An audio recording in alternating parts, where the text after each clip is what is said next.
Quando surgiu a injeção eletrônica, aquela Getronic, Catronic, LE Getronic, Bosch, que equipou todos os carros nacionais de injeção. A hora que surgiu isso aí, a grande maioria dos mecânicos falou que isso aí era uma porcaria. Porcaria, que não vai dar certo. Mal eles sabiam que aquilo veio por causa de normas de emissões. Não tinha como voltar para trás. Não tinha.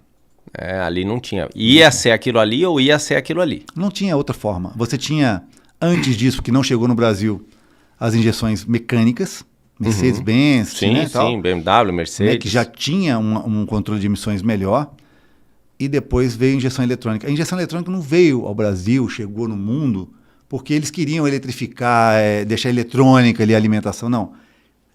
Tem toda uma evolução de máximo de emissões permitidos.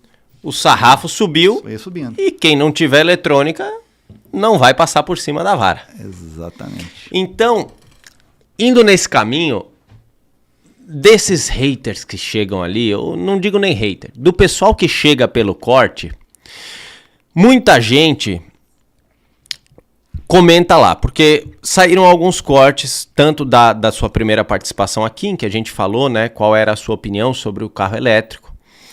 Daí depois o corte foi um outro camarada que eu perguntei, e também agora no podcast da semana passada também perguntei lá pro Jack, que é um rapaz que trabalha com customização, mora em Las Vegas, lá nos Estados Unidos. Também perguntei pra ele, porque eu falei, pô, é um cara que mora fora. Então, qual é a tua opinião sobre isso aí? O que você tem visto? Ele mora em Las Vegas. Mora em Vegas. Tá, então lá eles têm uma experiência boa com isso aí lá. Tá do lado da Califa e tal, né? É. Então, vamos lá. O lance é, você enxerga o carro elétrico, tá? No molde que ele é hoje, tá? No molde que ele é hoje, como uma tecnologia que vai ser similar ao que a gente acabou de comentar da injeção eletrônica? Não tem nada a ver. É? Nada a ver. São coisas completamente diferentes. A gente está falando de, numa injeção eletrônica, você está falando de evolução de uma alimentação, de um motor térmico, a combustão, tudo mais, melhorias de tal. Mas quando a gente fala de motor, carro elétrico, cara, olha a quantidade de transformação que está tendo. A Hertz acabou de anunciar que vai vender os seus 20 mil carros elétricos. Eu vi isso aí. Por quê? Porque é ruim? Não, é porque não tem aquela coisa ainda não tem autonomia. Não tem ainda, você não tem liberdade. É um carro que você tem que fazer plano de voo. Aquilo não tem cabimento. Aí começa a inventar. Não porque a marca tal vai lançar uma bateria que você carrega com 10 minutos, você roda 1.000 e tantos quilômetros. Cara, vamos falar de física e química. Cara, uma bateria para 1.100 quilômetros, ela tem que ter 250 kWh de capacidade. Como que eu vou enfiar em 10 minutos isso dentro dela? Nunca isso vai acontecer. Desculpa aí, ó, engenheiros japoneses, chineses, o que for. Nunca isso vai acontecer. Isso é impossível de acontecer. Ah, porque tem a bateria de tecnologia X, Y, Z. É lítio misturado com outra coisa. E a única coisa que vocês conseguem fazer é colocar alguma coisa adicionada ao lítio para controlar a temperatura e você conseguir fazer isso. Uhum. Ela pode ficar mais leve, mas fisicamente falando, você não vai conseguir enfiar em 10 minutos elétrons dentro de uma bateria de 200 ou mais de 200 kWh em 10 minutos. Isso nunca vai acontecer. Esse é um primeiro ponto. Porém, você acha que eu sou contra o carro elétrico? Não. Aqui no estacionamento hoje eu estou de Prius. Aquele Priuzinho que estava lá? Priuzinho, estou com ele. A minha esposa não abre mão do elétrico dela. Ela tem um Zoe. Renaultzinho, né? Renaultzinho Zoe elétrico, um dos primeiros a chegar no Brasil. Mas tem um detalhe. A assinatura, brother. Porque eu sei o que vai ser o mico desse negócio depois. Vai tentar vender um Zoe depois com 150 mil quilômetros. Procura agora a galera que está achando ruim. Ó. Olha o preço de um Corolla híbrido e uma combustão do mesmo ano e olha aí para comprar. E vai ver há quanto tempo está anunciado o híbrido. A galera tem medo. A bateria que custa 30 mil. E não é só a bateria que aquele carro tem. Tem um inversor de frequência. Ele tem o próprio carregador que está ali dentro do carro. Quem diz, mas tem garantia de 8 anos a bateria? A bateria pode ter. Mas se estragar o resto? E o cara virar para você e falar assim, olha, no caso do Prius, não, que ele é autocarregável e tudo mais, mas um carro elétrico, você me pegou um carro de luxo elétrico. Você vai lá, um dos grandes problemas do Brasil é a instalação elétrica e tal. Qualquer instalação elétrica que você for, se for um engenheiro, uma montadora, acionar um engenheiro e mandar fazer uma perícia, vai estar errado a sua instalação elétrica. Você não vai ter um aterramento legal, você não vai ter um neutro bacana. O cara vai chegar, estragou. O carregador da sua residência estragou. O pack de baterias não tem garantia. Mau uso. Chupa uma bateria de 250 mil aí, chefe. Isso eu acho que é um tema ainda que, obviamente, né? Não é a hora do carro elétrico ainda. Um carro híbrido, vai. Olha, você tem a bateria, tem um motor elétrico ali, eu tô com o Prius 2012 aqui embaixo. O carro funciona lindamente, já trocou o pack de baterias dele. Uhum. Trocou porque não existia manutenção preventiva como a gente está fazendo hoje lá na Kaizen. Como é que é isso, né? aí?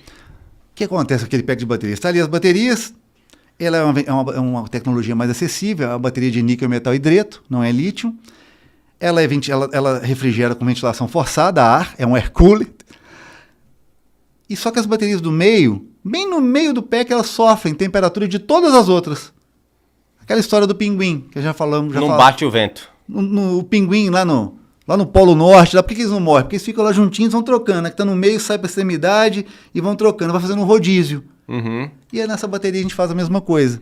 Aí você aumenta a vida útil desse pack. Só que no meu carro ninguém fazia isso, estragou as células centrais. Você, como é ligado em série, você mata o pack. Certo. Né? E aí você tem que trocar depois aqueles tijolinhos ali.